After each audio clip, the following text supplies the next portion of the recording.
few more people joining us in the chat, but we have a lot of information to get through today. So today I will just share my screen. Today is our third session of this new effective pricing course, and we're really going to be getting into some nitty-gritty parts of building your models today. This session we've actually, or this part of the content, we've actually broken up over 2 different sessions, this month and next month. Just because there is so much to teach for this area. It's really the nitty-gritty of the software, and the part that essentially everybody needs to understand in order to have the software work well for you.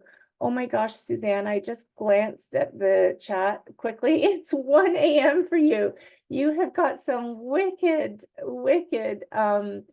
determination to learn effective pricing to be in a meeting at 1 o'clock in the morning.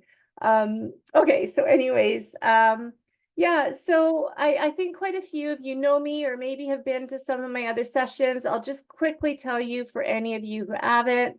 I am located in Southern Ontario, Canada, in a region known for our wineries because the soil is very rich around here. So even around the world, some of you may have tasted wine from Niagara region before. I'm a certified professional bookkeeper, and I keep a fairly small firm, both with the number of team members that I have and the number of clients that I have, but I tend to do larger volumes of work for my clients. And then I won't go into all the details. My firm's won a few awards over the years. And I've been a member of Mark's Value Pricing Academy for a number of years. Even before I was a member of his academy, I was using his pricing software. Back then, it was called cloud pricing.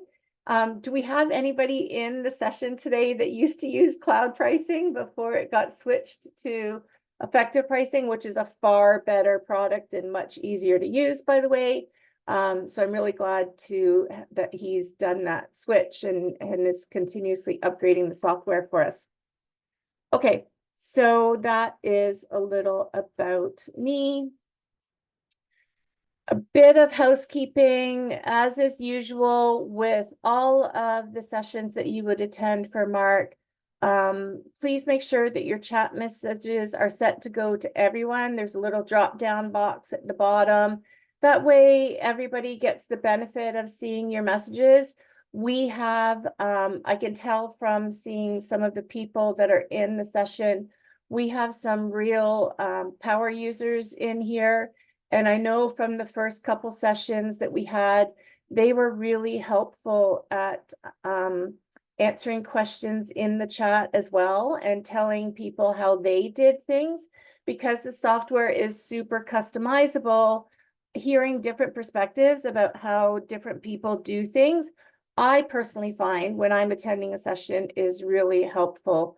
So for all of you people here today that are using the software already and you see questions pop up in the chat, if you're comfortable to let that person know a workaround that you may have found or something, by all means, go ahead and do that. But in order to do that, your questions need to be addressed to go to everybody. If it is a question for me, please do put a QQ at the beginning of it. When I'm stopping for questions a couple times throughout the session, I'm going to be quickly scrolling through chat and looking for those QQQs. Oh gosh, that sounds funny. I'll be looking for the QQs at the beginning of your question. Gabby is going to be with us today from Mark's team for any technical support that you may need. At a couple various times, she will be dropping links into the chat box for some things that I mentioned as well. And I also invite you to have your own effective pricing software open, especially if you're on a dual monitor setup, or triple monitor or quadruple. I'm really jealous. So I do invite you to have your own effective pricing software open so you can kind of take a look at things and make some notes as you go. All right, I'm going to leave this slide up for a moment. If you could all grab your cell phones out and scan the QR code. If you've been to any of Mark's trainings before, you know that he has a partnership with B1G1. If you're not familiar with the organization, please do look them up. Basically, what you do is you click that QR code, or in the deck that you get, there's a link at the bottom, and Gabby's probably going to drop a link into the chat box as well. It only takes a couple of seconds, guys, every month, and there's no cost or anything to you. It's literally just a few seconds of your time. Every month, Mark chooses 4 different options that he will support. And for every piece of business that he then does a donation to B1G1 for the highest rated support that we all vote for. So for example, if everybody voted to give 40 days of life-saving clean water, or the majority of the people, that is who Mark would send his donation to in the following month. Okay, a real quick review of what we've covered in our first 2 sessions. If you missed either of those, do post a message into chat. I will try to get to those ones if time permits. If not, I do need to focus on the questions from today's session. But as I mentioned, there are a lot of users here that I'm seeing were at our first 2 sessions already. And just from knowing them, I know that they are using effective pricing already. So if you have questions about anything that we covered in these first couple of sessions, do drop it into chat. If I can't get to it, I'm sure somebody else could. So in session 1, we talked basically about the foundations and the first steps. So that was really just core concepts about pricing, what customers want, how time billing is not efficient and how it's not really profitable for your business, how menu pricing or fixed pricing is always going to be the wrong price, and you will always be leaving money on the table, people, always. Price the customer and not the service. So don't have a price for a list of services that you have. If you have 2 customers that want the exact same list of services, price the customer separately, not the services that you're giving to them. We talked here about the time investment that it takes to get value pricing implemented in your business, which it does take some time, but I promise you it is so worth it. I shared with you some of my results, and my bottom line has increased about 200% since I started using effective pricing. It did take me, I want to say, total a good solid chunk of 8-hour days here and there. And then I'm constantly tweaking it, constantly evolving it. But for that 200% increase, it is so worth it for me. And then we also talked a little bit about the concept of optimal pricing and how we can determine what is the highest price that a client is willing to pay. I quickly showed you the steps that I follow in my pricing process. So that was starting with my niche or my ideal client, my preliminary phone call or video meeting nowadays, which is usually about 15 to 20 minutes. Then I do my diagnostic review. Then I do my fact find meeting. And then I do my effective pricing meeting, and I review my brochure there. And then we spent the majority of the session in the software demo, and I'm going to turn off the slide deck in just a moment, guys, because today we're going to be, I'd say probably 95% in software. We're really getting into a lot of demo modes. But in the initial demo that I did in session 1, we looked at how to configure the screen. We did a little tour through the program. We talked about how you could customize the software with your branding, your colors, the currency that you use, the date format that you want, all those kind of little things. We talked about some company settings, like how to add another user, how to apply sales tax, if that's applicable for you. And then right at the very end, I had almost forgotten, but I quickly showed you the progress tracking badges and how you collect points on the software and how those work. Then in session 2, we talked about mastering the numbers and understanding the price behind the scenes. So there was 11 steps of how the software calculates the price. And we talked about the order that it goes through in order to arrive at the end price. So that was the base price that you set, and then the questions and the sections that build on that base price, the global adjuster that's in the software, and ideal scenarios for when you might want to use that. Calculating your minimum and maximum prices for your packages, your gold, silver, and bronze. Chunking down the price. We talked about how the software helps the price seem smaller when you reveal it to the customer. We talked about rounding and discounts, when to use them, how to use them. We talked about enhancements or upsells and where to put those. And finally, we again talked about sales tax and how it appears on the price rather than just in the settings.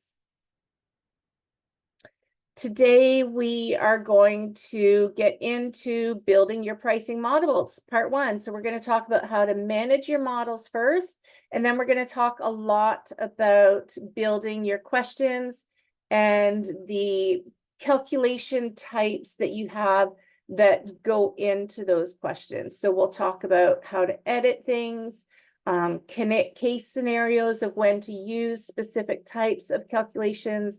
We're going to talk about conditional formatting. We're going to talk about unit pricing and number of units. And then at the end, we're going to, I'm going to show you different ways to express your price in the software. Okay, so let's start by looking at where to manage your models. So I'm going to turn my cam off, guys, and I'm going to jump right into the software now. And I'm turning my cam off just because I have the software open over on another window, and I don't want you guys looking at the side of my head the whole time. So I'm still here. You'll still hear me. You just won't see me anymore. Okay. So can I just get a message from somebody in chat if you're seeing my effective pricing window now? Awesome. Thank you, folks. And Gabby, I see Randall posted a message there that maybe you could respond to him for me for that one so I can jump in here. Okay. So everything that you want to do. So when you log in, your dashboard screen that you land on might look a little bit different. If there's any new users in the group, you will land on this until it's completed. Because this is a demo model that is not fully set up yet, we've only completed 4 out of 7 steps. So this is the page that it lands on when I log in, and it tells me which steps haven't been completed yet. By the time we finish all of these sessions, all 7 steps will have been completed. Yay. So the main thing, the place you always want to go to manage anything for your settings or your models is this gear icon up at the top. And then we are going to be spending a lot of time today in model management. So you would just click on view and edit. So I'm going to walk you through this screen a little bit, and then we'll start playing with some of the data. So you'll see at the top of the screen here is the number of models that you can access. And this may be different for everybody, okay? It's going to depend on the plan that you have. So myself as a member of Mark's Academy, I have access to an unlimited number of models. If you're not in the Academy and you're using effective pricing on its own and you've purchased a different level, you may see something different in here. If I scroll down through this list, you will see that there are several models in here, like lots of models, that Mark gives us as templates. And these are all the ones that have this orange use model button. If it has that beside it, that is a template from Mark that he provides to us. And as you can see down at the bottom, there's this one that says requires starter plan to access. I don't have that because I'm not on the starter plan. So this is a payroll starter model. I don't need that one because up here, I already have the payroll full version. So if you were on the starter plan of effective pricing, you would have access to this one, but you would not have access to this full version. So there's an example of how you may see something different in your list than what I'm seeing. What you will also see at the top is this drop-down list here. This is where we can use tags to identify the type of model that it is. So you'll see in this column here, some of these items have tags. As you start to use some of the templates and start to create your own models, and myself, I have probably, I don't know, 4 or 5 different bookkeeping models, and each one is just slightly different. So I have a bookkeeping model for construction. I have a bookkeeping model for service-based companies. And for the most part, a lot of the information inside the model is the same. It's just I have a couple of questions that are different. So if my list starts getting quite long, I can quickly sort by models that are tagged for bookkeeping, and you will see that that shortens up my list. So if you find that your list is getting really long, start to use those tags. I'm going to show you in just a moment where you do that. And then you'll be able to use the functionality of that drop down. Sorry, I thought I closed my Teams. That shouldn't have rang. I don't know if y'all heard my phone ring. You'll also see this create new button here. I'm not going to spend a lot of time here. I will quickly show you this and tell you what it's for. Basically, if you have a model that you want to create from scratch, you don't want to start with any of Mark's templates, this is where you would do that. So you would click on the create new button. You would give it a name. Create new test. I'm not going to save it at the end anyway, or I will, I'll save it. You can select whether it's recurring work or not. We're going to look at model icon a little bit different, your templates, and then this is where you can assign a tag. And then when you hit save and continue, it takes you into a okay, it was taking a minute there. It takes you into a completely blank screen. And when I say blank screen, you'll see what I mean in a minute when I start to use some of the models. But you can basically start from scratch here and create your own model for anything that you want. You can, the sky's the limit. Like if you have so you can see that's here now. It's showing up as a draft version. I'm just going to delete it. Don't want it. So yeah, you can set up a model for anything you want. If you have something very specific that doesn't fall even remotely into the realm of one of the models that Mark gives us, you can set something up on your own. Okay, so moving back to the templates though, I've actually never had a need to use the create new button. Everything that I've ever needed to create, Mark gives us a model that is similar to what I want. And then I just use that model and I tweak it and edit it to make it do what I want. So I've never had to start from scratch. So if I click on, let's just use business advisory, for example, and you can see this one doesn't have a tag beside it. So if I were to click on advisory, nothing shows up. So, but I'm going to use that model.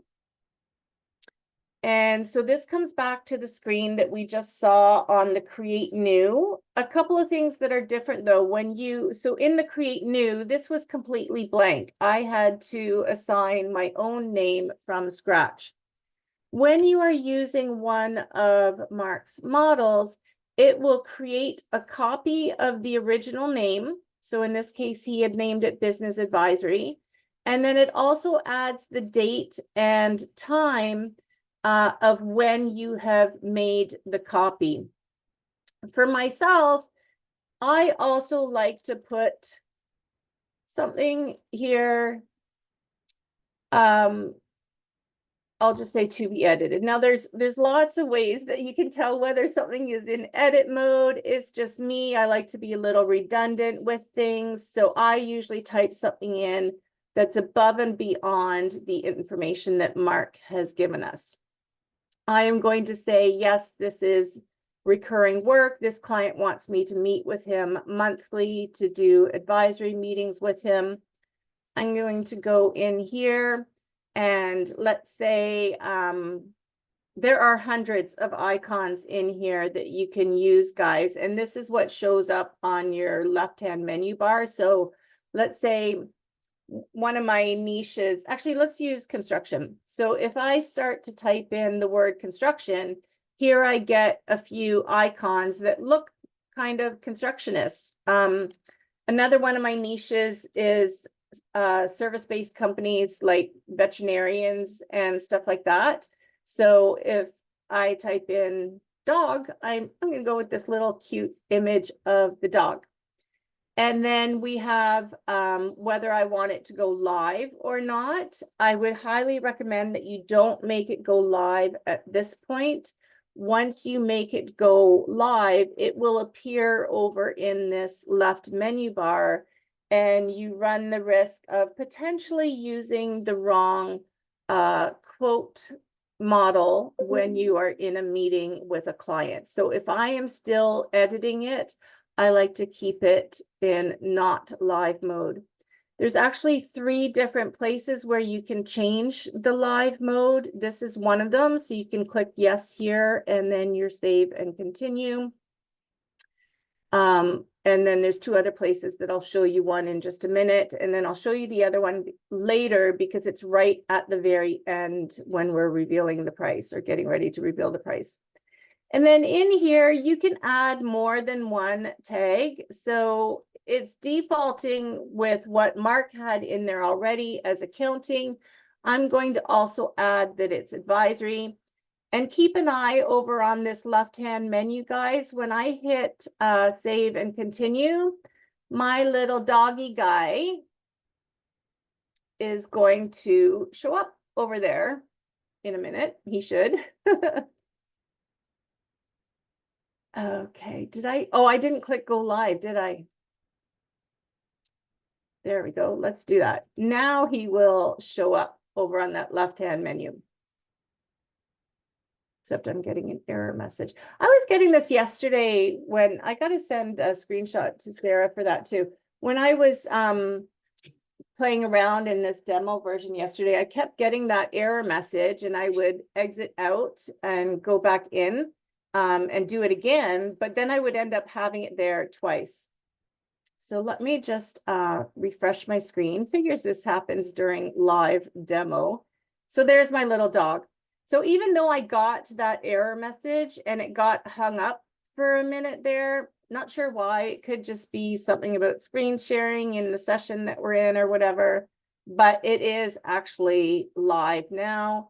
And if I wanted to use that, if I'm on the phone quoting a veterinarian's office, I can just click that little dog and it will take me into my quoting questions that I have set up for that particular type of model. We're going to look at this later. I'm just going to go back into model management for now. So that is how you use one of the templates and change the name. So you can see here I have it. Here's the second place where you can change whether it's live or draft is by just quickly clicking on the live or draft button here, and that will toggle back and forth between the two. And again, there is a third method that you'll see at the end today. Some of the other options that you have in here is to edit the model, which we will be doing. That's where we're going to be spending the majority of our time today. You can delete it. And you'll see that you will get this warning message that deletion is permanent. So be sure if you want to do that. And then finally, you can clone it. So where I've used the clone a lot is, like I said, if I've set up a bookkeeping model, but then I want to slightly tweak it for my construction clients or slightly tweak it to my veterinarian clients. So I will have my own model. I'll start with Mark's template. I'll go in, I'll change it, all the settings that I want to change, all the parameters, all of that. I'll get it all set up. And then that will be my master bookkeeping model for me. And then if I want to make a version of that where I'm cloning somebody else and I know that I want to add a specific section of questions just for that type of industry, then I will clone my own model so it remembers all of my settings. And then all I need to do is change those few questions or that one little section that I want to do. I don't need to start with one of the templates and start editing it all over again. So I have a master version of my own for my company, and I have it named like Master BBBS Bookkeeping Master BBBS or something, the initials of my business. Okay. Some of the other options that you will see here is that you can share a model. I personally have never used this. When you click this, you will get a message that is asking you, do you consent to effective pricing, revising, and sharing your model with customers? So essentially what that means is if you click share, Sarah will get a notification that you have a model that you want to share. It can't be shared with just individual people, though. If it gets shared, it gets shared with everybody. So here's an example of that where Jessica Fox, who I hope everybody in this session knows, has shared her monthly bookkeeping model for everybody to use as a template if they want to. So I personally have never used that share button. I would love if the functionality was there to be able to share it with individual people. Maybe that's on the roadmap. It would be ideal. For when I'm co-working with people, I have a little Value Pricing Academy study group where we talk about a lot of things, pricing and stuff. So it would be nice if we could share things that didn't have to go to just everybody, but maybe that will come in the future. Okay, so this is the main part about managing your models on this screen. Next, we're going to look at editing a model. So I'm just going to put this one back into draft mode. I don't have to be in draft mode to edit it. If you see this one is live, my edit function is still there. It's just my process that if I'm editing something, I like to be in edit mode. And if you can see these ones, how I said I like to rename it I add to be edited at the end when I'm drafting. When it's live, I take the to be editing out and I put for quoting. There's a couple of different ways that you can use it for quoting. You can come in here to your model management screen and click on use for quote. Or like I said, if it's live, the icon will appear over on the left here and you can just quickly click on the icon for the model that you want to use. Okay, so let's go into, I'm going to delete this one. All right, so let's go into this one that I was playing around with last night. I'm going to click the edit button.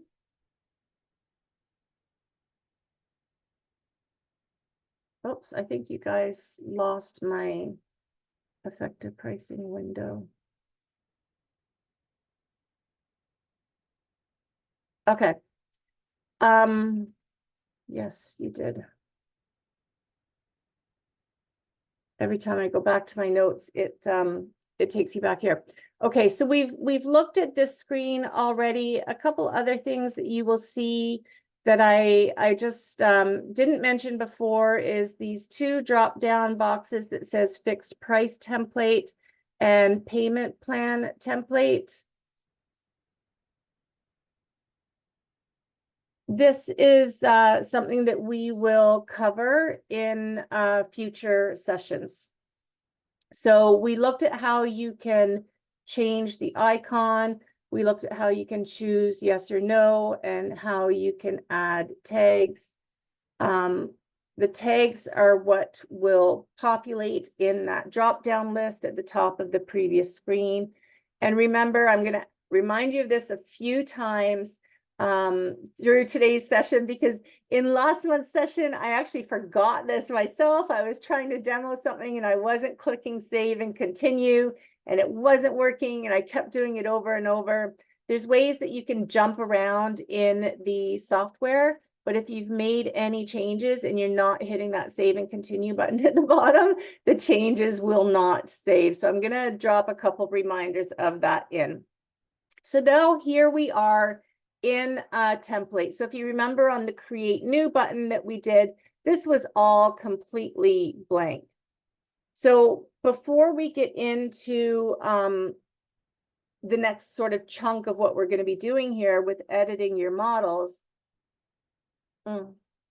sorry, water break. I'm just going to do a quick pause for questions. What is the use for quote button for on the pricing model screen? Yui, if you're talking about the model management screen that we were just on, it's just another way that you can access the quote screen. So let me go back there. So the software gives us a couple in lots of things. There's different ways that you can do it. So this use for quote, if I had a meeting coming up with a customer, I would go in here before the meeting starts. This is what I like to do. I would click use for quote. I would select my client name, which I would have already pre-set up. So if it was a new client, I would have already added them. I don't let the client see this part. And then I would click on save and continue.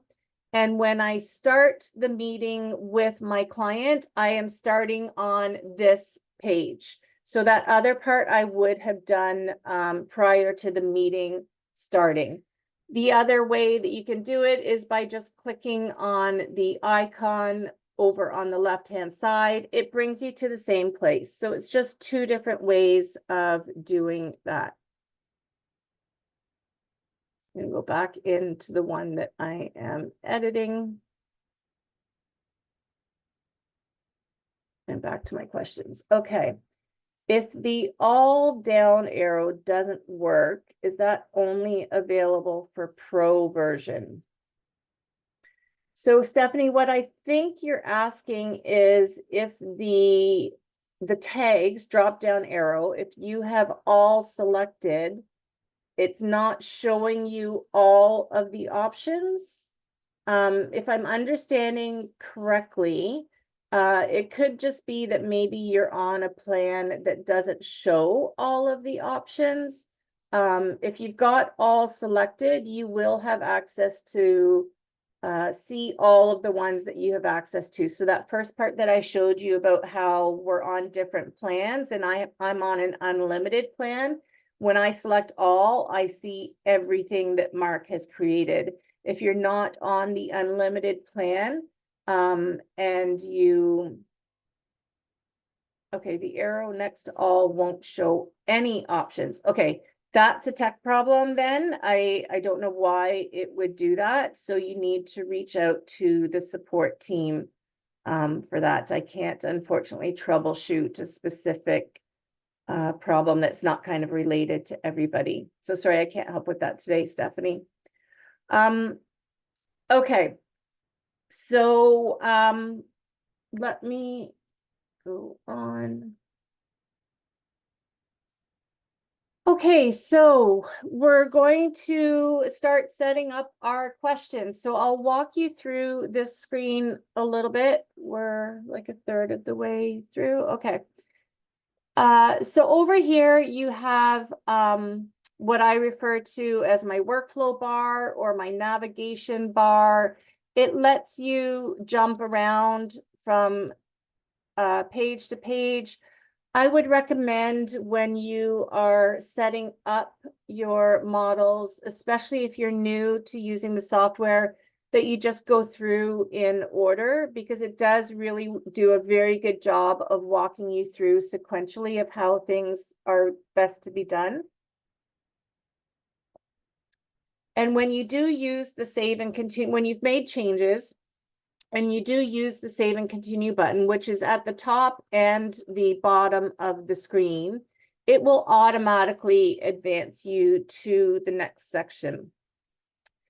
The questions is what will have the biggest impact on the end price that the client sees. So if you were in our previous session last month, we talked about how, for the most part, the order in which a client, in the order in which you ask the questions and how they appear here, is what impacts the way the price builds up. So keep this in mind when you're editing your questions. If you're maybe moving questions around from one place to another, we're going to look at how to do that. And when you are reviewing and troubleshooting at the end, really remember, as we're going through these training sessions, that the order of your questions is important. Okay, we're also going to be covering troubleshooting in a later session as well. You also here will have the add a section button. When you do that, it will ask you to name the section. So I'll just type in test. You have the option of whether you want to isolate or hide. We will talk about those a bit later. I don't use them too often, but I will tell you what they're for. And then when I click save, you will see that that new section that I've just created is now down here at the bottom. If I wanted that to be somewhere else, I could click on these three little dots and I can move it around to another place further up. For now, I will delete it. You can also move individual questions, so you can change the order of the questions. You can also move questions. So these guys right now in the template are different sections that Mark has already added. So we have an about your business section, bill pay services section, and then other things you may want. You can move questions around not only within the same section, but you can move them to different sections as well. So I like to use this for a couple of reasons. Number one, I think it presents better to a client.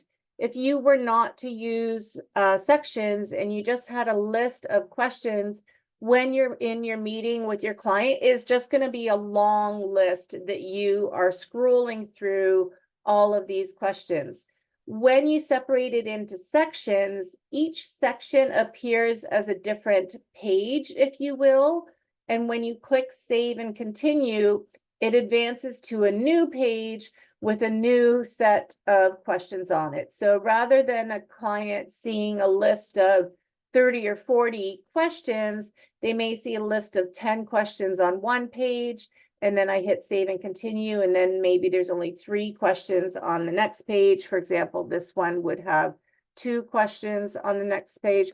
So that's one reason that I like to use sections, and I like to split it up in the way of the topics that I typically like to group together. So I also have this about your business section. I also have sections for related to accounts payable, accounts receivable, human resources, governing bodies, and within each one of those sections, I have questions, sometimes just a few, sometimes 5 or 6. The other thing that I like about using sections is this isolate button, but we're going to talk about that a bit later. But it's important to know that that's a good reason to be using sections as well. The other thing is with the isolating part is it does help you have an impact on how you calculate your price or how your price appears at the end. So don't just automatically click on isolate, thinking that that's going to isolate your questions into a separate page on its own. You don't need to click on isolate. As long as it's in a separate section, it will automatically do that. Okay, so we showed you how to move things around. You can also delete an entire section. You can delete individual questions. You can add a question. We're going to be going through this in a lot more detail today. And you can also edit questions and the types, the calculations, the wording. At this point, what you want to focus on is being generally happy with the layout of your sections. Okay, we're going to get into details of the calculations and the actual questions themselves in just a moment. But for this initial purposes, just focus on setting up your sections. Okay, I'm not going to hit save and continue because I am going to move on to the next section. Okay, this I do want to show you on the slide. So I'm going to hop back over into the software in a moment. But this is the 4 different types of questions that you can add. And then also the 8 different calculation types. So question types, you have choices of drop down, yes or no, value, and free text. And then the calculation types, there's percentage increase, multiply and add, number of units and unit price, raised to power, root, and minus. Even though we have all of those variables of how we can combine our questions and do the calculations, I keep my models really simple. I use multiply, add for probably, or percentage increase for probably 95% of my questions. And then I may have a few that are I do have a few that are number of units and unit price, which those two go hand in hand together, guys. We're going to look at that at the end of today. So you can't use one without the other for those. And in a couple of my models, I do have one question that would be minus. I never use raised to power. I never use root. Those are really advanced functions that I just do not need for the nature of the business that I provide. We are going to look at them in a future session, but for today, we're going to focus on the ones that people use most often. So let me jump back over into the software, and I'm going to go into my sales tax question. I will click on edit. So up here is where you can change the name. If you're in the UK, you might want to say, are you registered for VAT or VAT? Here in Canada, I would say, are you registered for HST or GST or PST, maybe depending on what province they're in. Adding this description creates a little tooltip. And I'll show you in a bit when we're looking in an actual quote of how that looks. And then here's your question type. So this is the 4 options that you have. Yes or no is obviously going to be a very simple closed-ended question that they're going to answer yes or no to. A drop down, so sorry, let me just go back to yes or no. When you have yes or no as your question type, you're going to see that you have these 3 boxes at the bottom. You're going to have yes value, no value, and default value. What these are for is if they answer yes to the question, what do you want to happen to the price as a result of them saying yes to that question? And by the same token, if they say no, and then the default value. So I like to use the default value because it saves time when I'm going through these questions with a client. And this really has to do a lot with your ideal client. If you're dealing mostly with large corporations that are definitely registered for sales tax, then this could be a model that you use, that you have the default value set to yes. If your ideal client is maybe a startup company that isn't registered for sales tax yet, you may have a default question set for no. And just a quiz, and I know there's some power users here that will easily be able to answer this, but do any of you know how I would be able to use models that have two different default answers for the same question? If you do, drop that in the chat. I'm going to take a look in a moment, but I will continue going on here. There's also another couple options at the bottom: enable individual package pricing and enable additions to selected packages. I know somebody asked about this in last month's session, if we would be covering this, and yes, we will, but it's advanced. So we will be covering it in a later session. It's not necessary in the beginning for trying to get people up and running as quickly as possible. So we'll look at the other option is drop down. You'll see now that my list at the bottom changes. I've lost that yes value, no value, and default value question. And instead, I've got this spot that says select drop down. So this is where you can create, again, Mark gives us templates. As you can see in this model, he's given us 5 templates.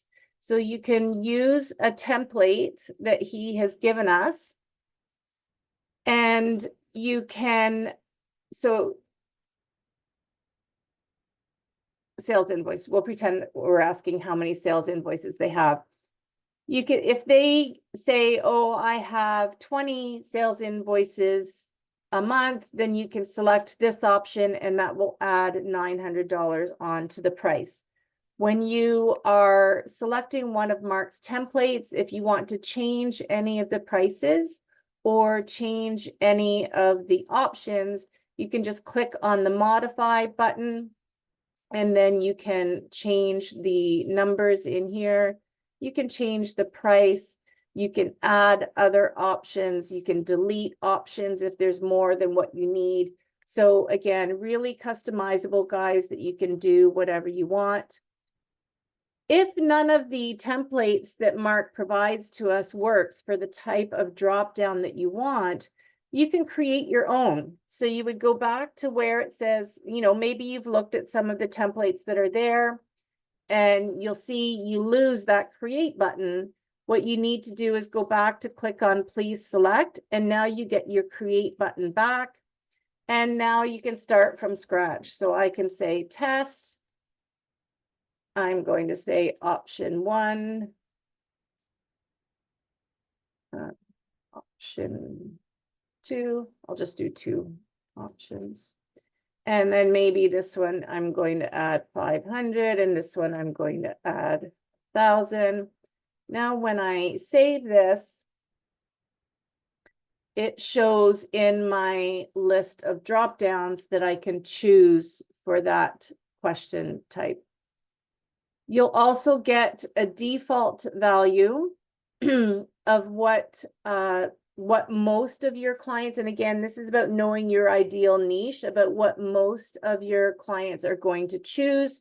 So if I know that most of my clients are going to choose that they are 50 sales invoices a month, then I can choose that as my default value. And then obviously when I'm going through the questions with them, if I need to change it for an individual question, I can. So that's our drop down option. Next, we have value.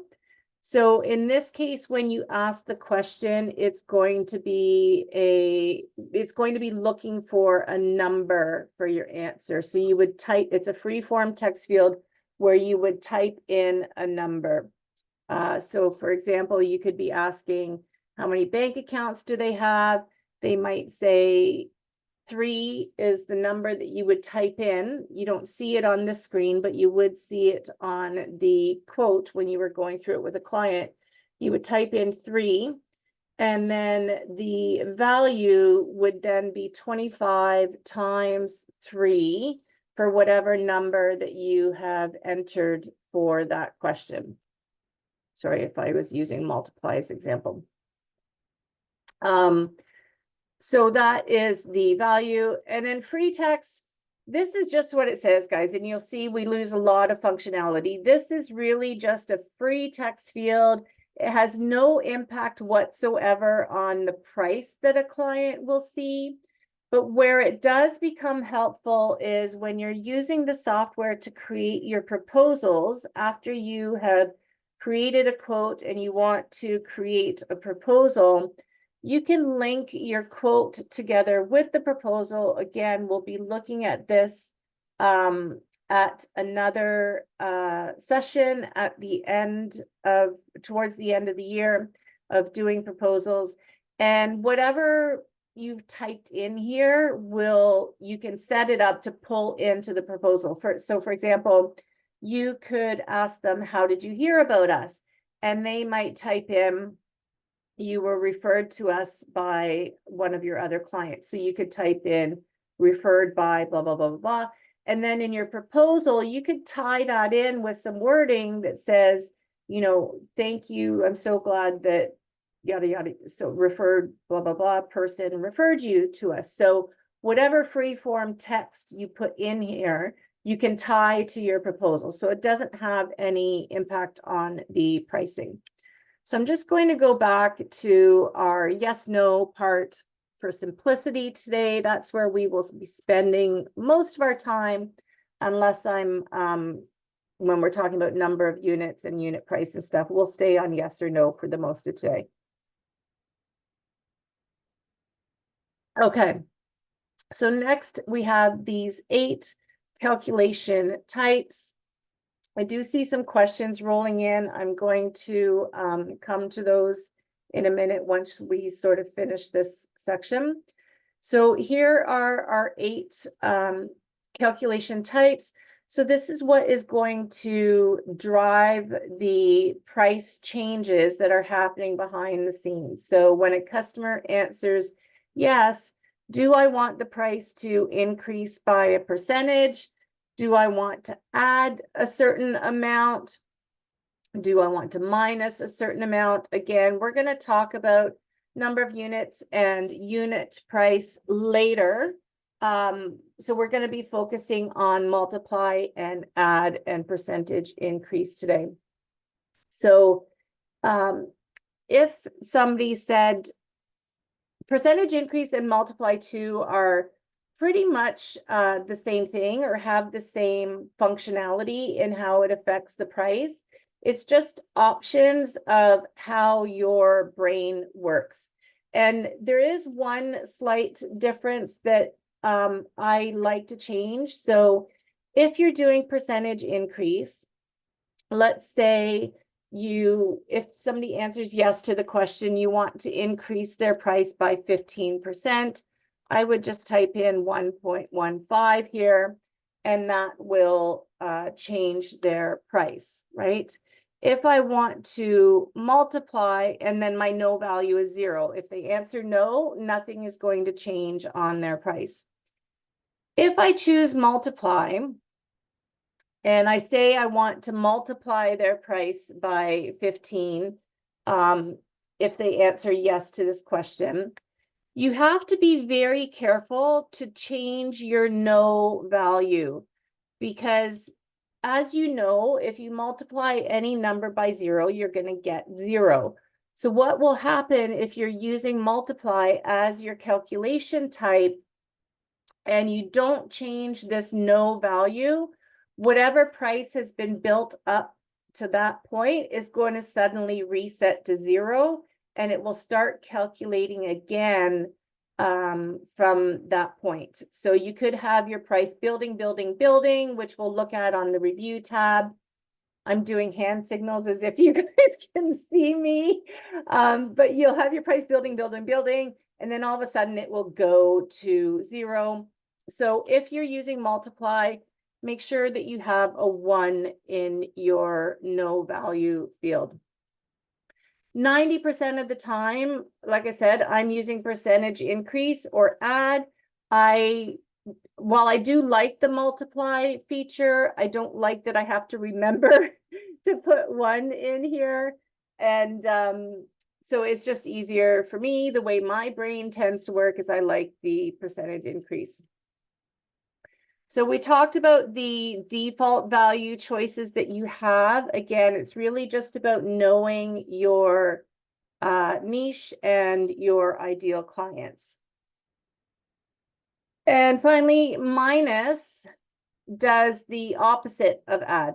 I think that's pretty self-explanatory, and you all could have guessed that. There may be a time when maybe you've asked an industry type question and you could have, so I have a drop down. Let's see if there's a drop down for industry in our demo. There is. So here we have percentage increases.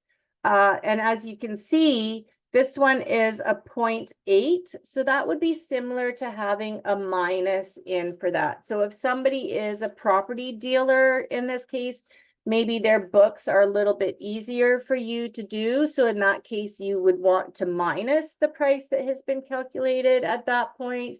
I'm just using this as an example. You can't mix and mingle your calculation types, so that would need to be a completely separate question. But that's an example of when you might want to use the minus functionality to decrease the price that has calculated so far. Just turning my fan on, it's getting warm in here. Okay, so that was a pretty long description because we went through all the calculation types. We're going to start to move through things a little bit quicker now for the rest of the session. And I'm going to do a question check here.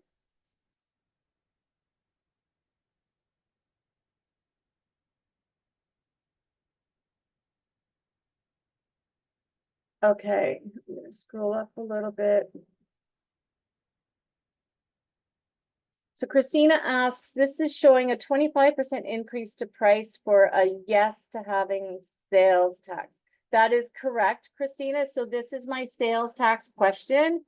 So if they answer yes, and I've got a percentage increase in here, and I do 1.25, that will give me a 25% increase if they answer yes to this question.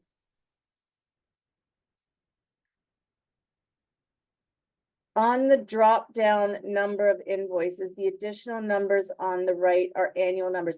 Yes, Stephanie, thank you so much for reminding me about that. These are all annual numbers that we're talking about in here. I had it in my notes somewhere to mention that to you guys. Maybe I skipped over it because I'm just kind of doing the demo and not referring so much to my notes, but yes, thank you. These are annual numbers that we're looking at in here. Except, of course, if you're talking about percentage. But if it's a drop down, we'll go back to that drop down. So these numbers here are what you were asking about, Stephanie. Yes, these are annual numbers. Okay.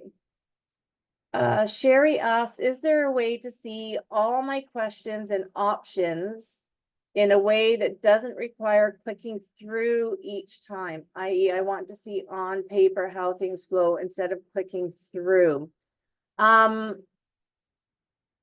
If you're meaning you want to see a list of, here's my questions, here's the question type, here's the calculation type, here's the values that I've got assigned to it, and then here's my next question. Here's my question type, here's my calculation type.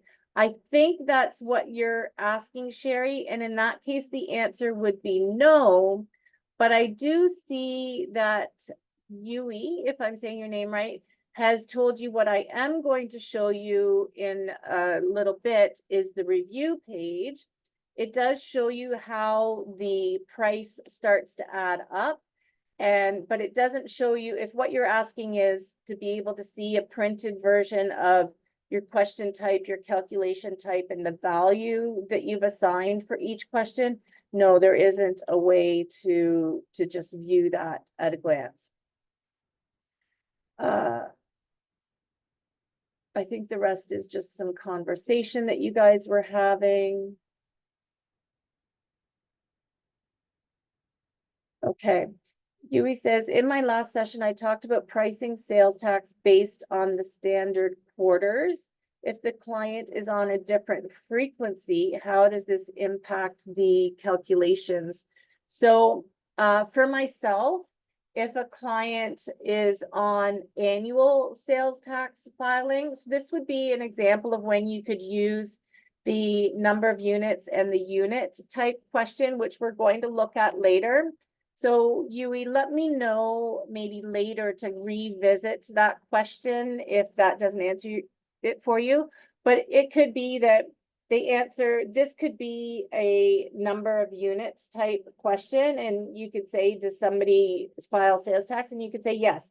And that's it. That's the end of your question at this point. And at this point, it would have no impact on the price at all, which you'll see when we hit the review screen. But then later, when you ask the follow-up question for the unit price, then you could ask, how often do you file your sales tax? And you could then have a unit price. And if they say quarterly or annually or whatever, and that could be a drop down, then it would, the system remembers the price. So I'm a little conscious of time, so we are going to come back to that a bit later, but I think that will answer your question later for the units and number of units and unit price. Terry Lynn says, when you choose add and use a value, that adds dollars and not a percent. So let me go back in here. So when I choose add, yes. Yes, that's right. If I choose add, this is no longer a percent. It's only if I'm using percentage increase that the value is a percent. And Mark says to confirm annually. So I believe I just answered that for another question that was asked a little bit before yours. Okay, let's keep going. Got about a half hour left. Okay, so conditional formatting and unit pricing. So I'm going to go back over into the demo in a minute, but I just wanted to give you some tips. So when you're using conditional formatting, so a lot of people have asked about the software if it's God, I'm drawing a blank on the word, receptive to maybe what you're trying to do, conditional formatting. So you ask a question, and depending on how the person answers that question, conditional logic jumping, I think it's called. You see it a lot in form building software. So you ask a question, and depending on how the customer answers that question determines on follow-up questions that they may or may not see. So for example, if you ask an initial question, do you have payroll? And the customer says yes, it opens up a new list of questions that are payroll related. No, the software does not have that type of functionality, but there is a workaround. When Mark was having this software designed and when he was switching from cloud pricing to this one, obviously it could have been built into the software, into the design, but it came with a very high price tag that would have obviously impacted us then on how much we were paying for the software. And it was a very high price tag. So what he did was he left that out, but created a workaround. So what you would do is you would begin by using a section. So we talked about how to add sections. Your very first question in that section has to be a yes or no type of question. And regardless of how they answer, whether they say yes or no, so if we're in a question, let me just add a section, I'll call it test again. I'll go down here, add a question. So it has to be a yes or no type of question. And then regardless of how they answer the question, the value is going to be 0. So there will be no impact on the price, no matter how they answer. Okay, so that is step 1 for conditional formatting. Okay. And then I'll say yes. You also want to set all your default values in this section to be no. And so then what I could do, let's say this was, I'll change it. Do you have payroll? So now I'm going to add another question and I'll say how many employees. Okay. And then I may want a value in there.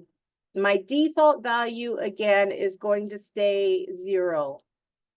I'll just throw some random numbers in here, guys. Don't pay attention to these numbers. And then I may say, what is your frequency? Again, I'm going to say value, add $100. And again, default value has to be 0. So now what happens is when you come to this section, when the client answers this first yes or no question, if they say no, you can just automatically save and continue on that section without having to ask the other questions that are in that section. Because all of your default values are no, and your default value is 0, if they say no to this very first question, it will not have any impact on the price. If they say yes, however, you can continue asking the rest of the questions and you will have your yes value or your yes calculation type in there. So that is how you can use conditional formatting. The other way would be to use this isolate button. So think of the isolate button if you have a math formula that has brackets in it. This isolate function will treat that portion of your calculations as if it was within the brackets of a formula. So any calculations that are done in this section will be isolated and calculated on their own inside the brackets. And then all of your other questions are the rest of the calculation that's outside the brackets. So we are going to, in some more advanced sessions, we are going to utilize that a bit more, but that's basically how the isolate function can help you with conditional formatting as well. So I will delete that section. Okay. Next, we're going to talk about unit pricing best practices. And again, I'll jump back into the demo in just a moment to show you this. Always remember that it's a 2-part question. If you add one part without the other, it is not going to have any impact on your price. The first part of the 2-part question is to ask your number of units question first, and that will always have a default value of 0 on the answer. Then later, at another point in your questions, you can then ask your unit price question. And remember, those 2 questions do not have to immediately follow each other. So let me show you what I mean by that. So here I have a question, how many credit cards do you have? If I wanted to change this to a number of units question, and I can say my default value is 1, and then I save that, what will happen when I ask that question for a customer? They can say, oh, I have 2 credit cards. and nothing will happen to the price, okay? But then later down here, I may say in another section, I may say, do you want us to reconcile your credit cards? Okay, so this is now going to be a yes or no type answer. I'll set it up. This is now going to be the second part of my two-part question. So I already did my number of units question where I asked them how many credit cards they have. So now this is going to be my unit price question.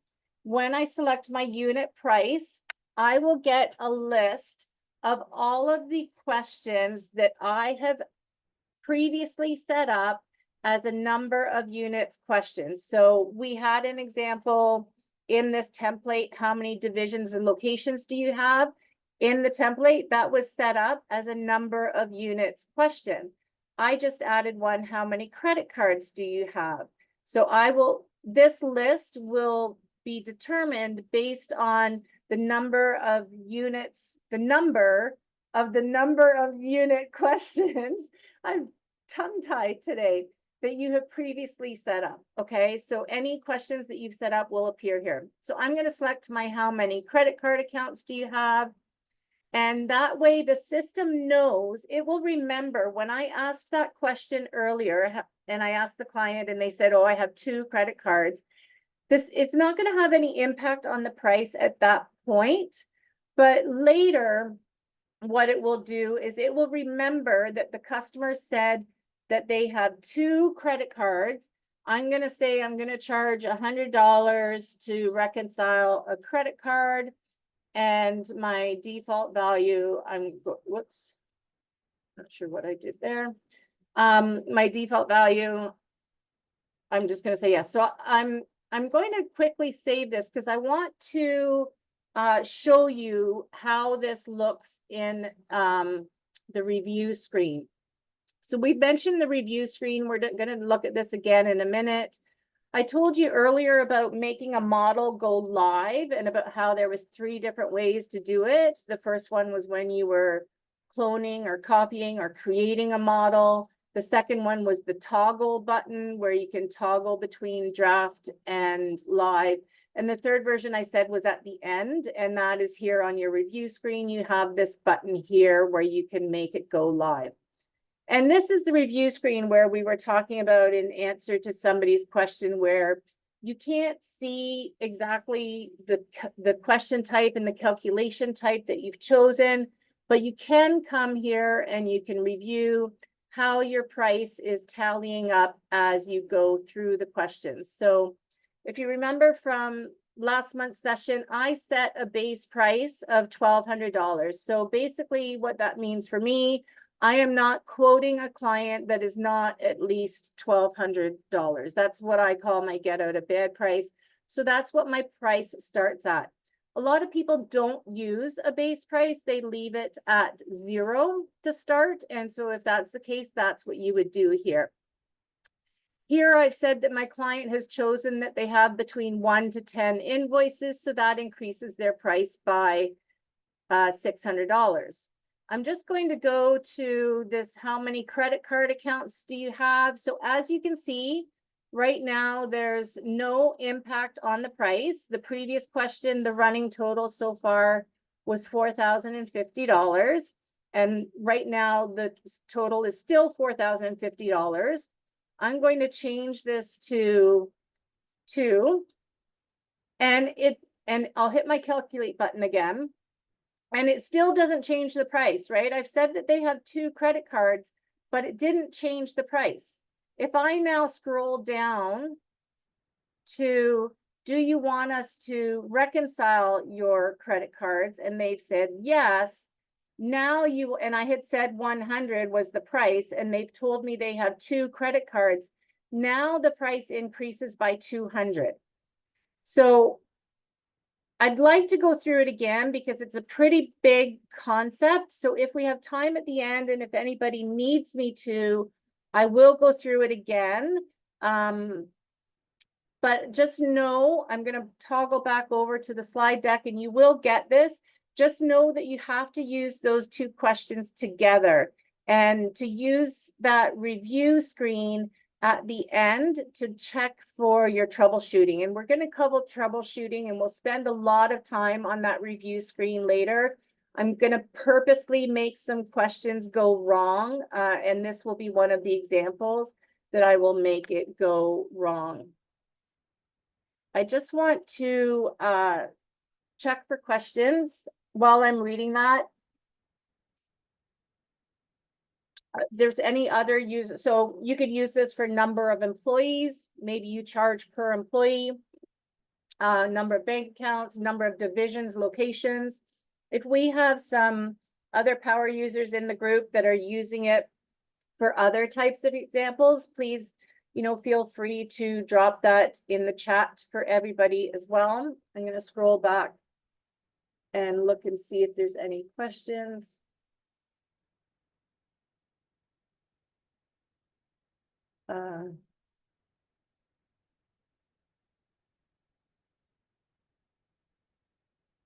For units, what if you allow to, but charge if over that? How would you set it for units? What if you, I don't know what you mean by if I allow to. The units question that you start with is a free form text field. So it's a value question that you're asking, how many of something does a person have? And I just lost that question. Right. So Kimme, we just lost it. So the question is, what if you include, let's say your reconciling includes 2 accounts, but they have 3. So you want to charge just for that one over the 2. Then I would put 1 in that field. If I automatically include 2 bank accounts with all of my packages, when I'm answering that question, I would put 1, and I would actually have a little tooltip. We talked about how you can add a description that creates a tooltip. I would create a tooltip, and when I'm asking the question and the client says, oh, I have 3 bank accounts, and they can see that I'm only typing in 1, I would tell them, oh, we include 2 in all of our packages. So I'm just going to put 1 in here because I don't want your price to increase for all 3. I hope that helps. Thank you. Okay. In your last session, you talked about pricing sales tax. Oh, we talked about that. What if the response to your books are up to date is no? What do you do? If the books are up to date for no, then I actually have a different model that I use, that they need to do a cleanup job or a catch-up job first. It's not part of my regular monthly bookkeeping price if their books are not up to date. If their books are not up to date, I have a different model that I would explain to them that we need to do that first. But I would have already determined that during my fact find meeting and my diagnostic review and stuff that I had done before this point. Okay, we've got about 15 minutes left when we're going to, and this is the last section that we will talk about today. And then I'm going to also review what's coming up, because I know some people were having problems viewing these sessions on the Trello board. So we're going to talk about, so we've set up our sections. We've added all of the questions that we want. We've got all of the correct calculation types that we want. Our next step at the end is the customizations that are available when we are revealing the price to the client. So there's 5 different things that we can customize in the price reveal area. And that is our sales tax text, our primary pricing description, secondary pricing description, our package pricing description, that's a lot of pricing description words, and our cancellation text. So I will jump back over into our demo and I will show you how this works. So I'm going to hop over into our, I'm just going to jump using my left hand workflow button here or navigation bar. I'm just going to jump over into our expressing price section. I did go through this in detail last session. This is where I have that base price coming in. I'm going to focus on the sections that are customizable in here for revealing the price because I did go through everything else in detail last time. So the first spot that we can customize is this sales tax field. In your model, it will default to hide, which means that no text is going to show up at all. I mentioned the global adjuster earlier too. That's on this screen as well. Anyways, different topic. Okay, so if I want to customize how this reveals to a client, I would click on show and it would say plus HST. The other thing that I can change is the wording for the primary pricing description. And I'm going to go into a quote in just a moment and show you guys where all of these changes appear. So the primary pricing description is a free-form text field that appears just kind of at the top of the screen over to the left of where the prices are. And you can say anything that you like in here. This is actually the default. I quite like it. And then we have an option for a secondary pricing description. Again, another free-form text field. This one is blank by default, but I'm going to type something in just so I can show you where it appears. So I would say, this is tax deductible. Yay! Except I'm not actually going to type yay in here. Okay, so that is our secondary pricing description. The next thing that we can change, another free-form text field, is this package pricing description. This is what would appear when your price is revealed in payments. So it would say 12, in this case, payments of, or 6 payments of, or however many payments you've got set up. So you could change it to 12 payments or payments of. You can change the wording to whatever you like. The payments of is again the default. And guys, honestly, I really keep most things super simple. I find the templates that Mark has set up for us are really intuitive to our needs and understands, you know, what we do. And I'm a numbers person, not a words person. So if I wanted to reword any of this stuff, I would probably go to ChatGPT to help me. But yeah, if you want to reword anything in here, you can. Next, we have our cancellation text that you can change. So the default is blank. I'm going to type in, you have 30 days to request refund. I'm just typing this in so I can show you guys where it would appear. And then finally, we have this most popular text button. You can change it to popular or most popular or special package or whatever wording you wanted to use.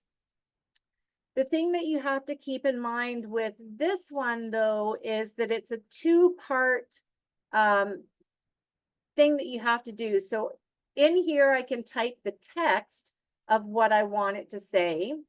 I'm just going to click save and continue so that it saves all those texts that I typed in. And this now takes me to my next screen, which is my pricing parameters screen. We did go through this in a previous session. So I'm just going to jump down to the bottom to where I see this section that says most popular. If this remains as not applicable, regardless of what I've typed in on the previous screen, if I've typed in most popular, but this says not applicable, that most popular message is not going to show up anywhere. I need to pick one of my packages to say that this is my most popular package. A lot of people choose their middle package. I have chosen my premium package. And to date, knock on wood, guys, every single client that I have used effective pricing for has always chosen my premium package.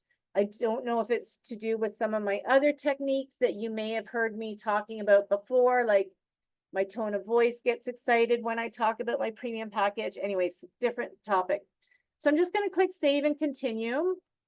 Now I want to go into a quote. So I'm going to come to my left-hand menu.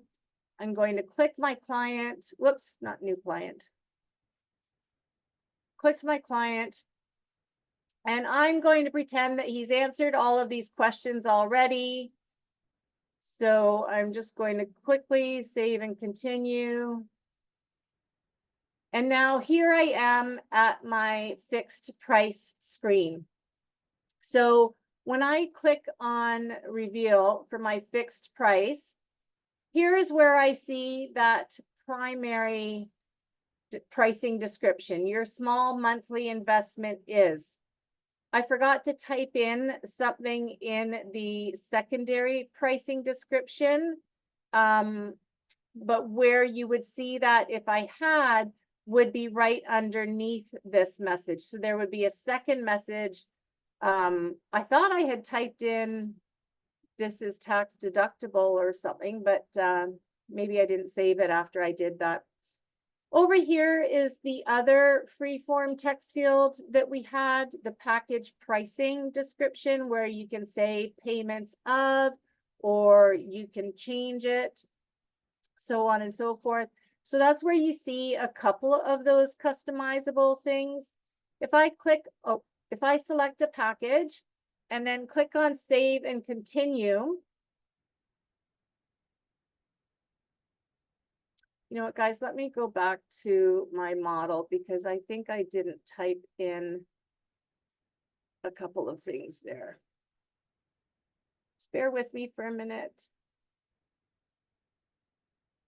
So show plus HST. This is tax deductible, save and continue. Oh, I know, I wasn't using the correct model.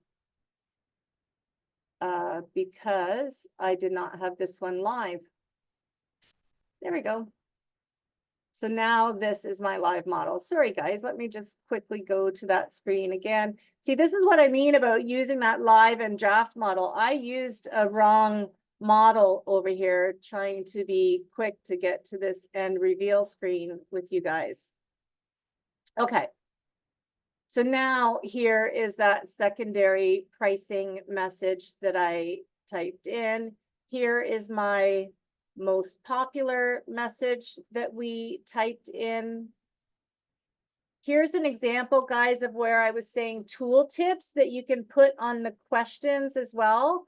So there is a spot where you can put tooltips on your packages as well. But if you put a description in on a question, when you're asking the question, it will give you this little tooltip that, so for example, the person who includes 2 bank reconciliations, you could have a tooltip that says something like that. So if somebody says, oh, I have 3 divisions and you only type in 1, you could have a tooltip that explains we include the first 2 for you.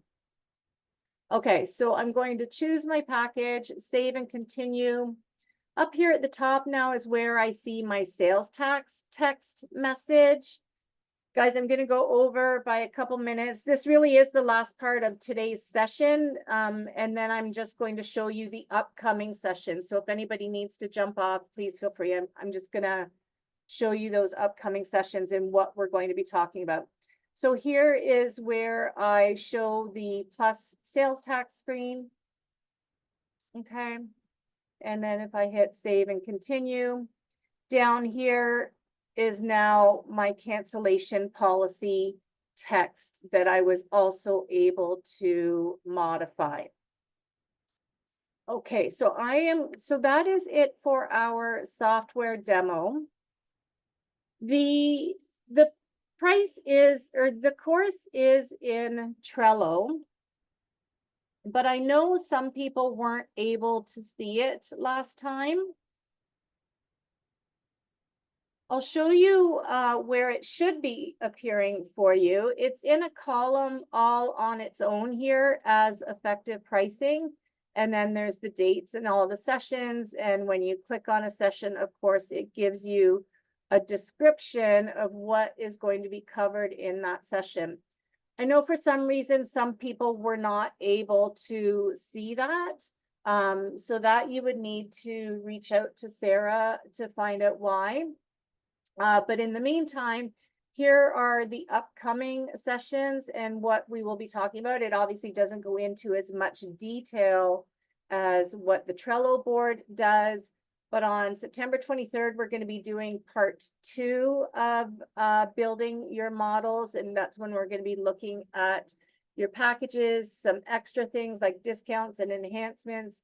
And then we're going to be spending a lot of time on that review screen and troubleshooting. I'm going to purposely break some of our pricing models to show you what it looks like when it breaks and how to recognize that and then how to fix it. October 24th, we're going to look at the step-by-step guide for putting your quotes together. November 21st is proposals. So that's when I mentioned about that free form text field that has no impact on the price, but you can pull it into your templates and your proposals that you set up. So the design process for setting those up. And then December 12th, we're going to talk about some of the integrations that we have with effective pricing. So I'm going to pop back over. I'm going to turn my cam back on. Hi, everybody. I'm still here. And I'm going to pop back over to see if there's any more questions. In the meantime, if you need to pop off, thank you all so much for coming today. I hope this was helpful to get you started. Anybody should be able to get started based on what we've shown today. Some of the things we're going to go into in part 2 for the discounts and enhancements, you don't necessarily need to use right off the bat. So this should definitely be able to help, even if it just gets you started playing around with it yourself. And then we add the discounts and enhancements section next time. And again, although there is lots of customization available, I keep my models really simple, guys. Multiply percentage, add, and once in a while the units and number of questions. So I'm going to quickly look at questions and see if there's anything that I need to pop back over into the demo for. Thank you, Lynn, for answering that one question for me. Jeff, in your experience using this pricing model live with clients, do you have a feel for the point where you just have too many questions in your model? No. And I say that because I have different models for different niches or clients that I deal with. So each one of my models has exactly the number of questions that I need. And if it is a model that, you know, I've used some of that conditional formatting where that first question is a yes or no, I can easily skip those, that whole other section of questions if it doesn't apply to that client. Stephanie, I don't personally use a cancellation policy. My clients are able to cancel with 30 days notice to me. So they're not locked into a 1-year term, but I do not offer a cancellation, and that's in their service agreement. I do not offer a cancellation process in my effective pricing where they get any type of refund at all. So I'm going to stop sharing. There we are again. And I'm not seeing any other questions in there. So I'm going to turn my cam off, turn my mic off. I am going to hang out and chat here for a bit. Gabby's going to play some exit music for us. So if there's any questions that follow in, I'll be able to answer them in chat. In the meantime, it's a long weekend for us here in Canada. So for everybody celebrating the long weekend, have a good one. Mine is actually starting after we hang out from today's session. I've got a 5-hour drive ahead of me to go visit my mom for the weekend. So enjoy the rest of your week, everybody. Thank you.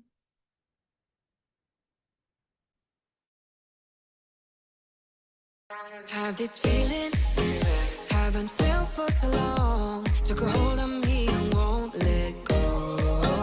I've been sleeping, caught me off my guard. Cause you're in my space and now I'm so pull me towards you and I cannot fight it. My head's underwater, I try to disguise it. Want you to hold me, though we haven't spoken. I need that something to get me to open. You are only a shot away from me to be my everything. Cause you are only a shot away from me to be my everything.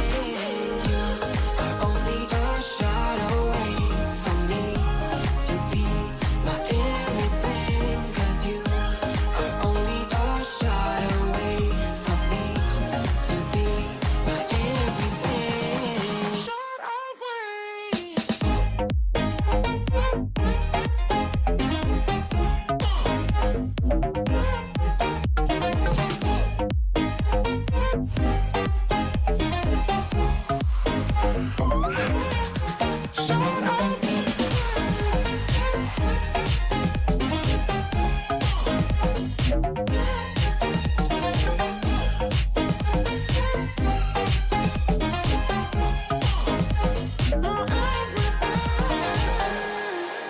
Won't let you touch me, won't let you go to my head. Cause I know I'm dealing with the devil. But I'm standing with my heart in your hand. And I'm too deep into win this gamble. Pull me towards you and I cannot fight it. My head's underwater, I try to disguise it. Want you to hold me, though we haven't spoken. I need that something to get me to open. You are only a shot away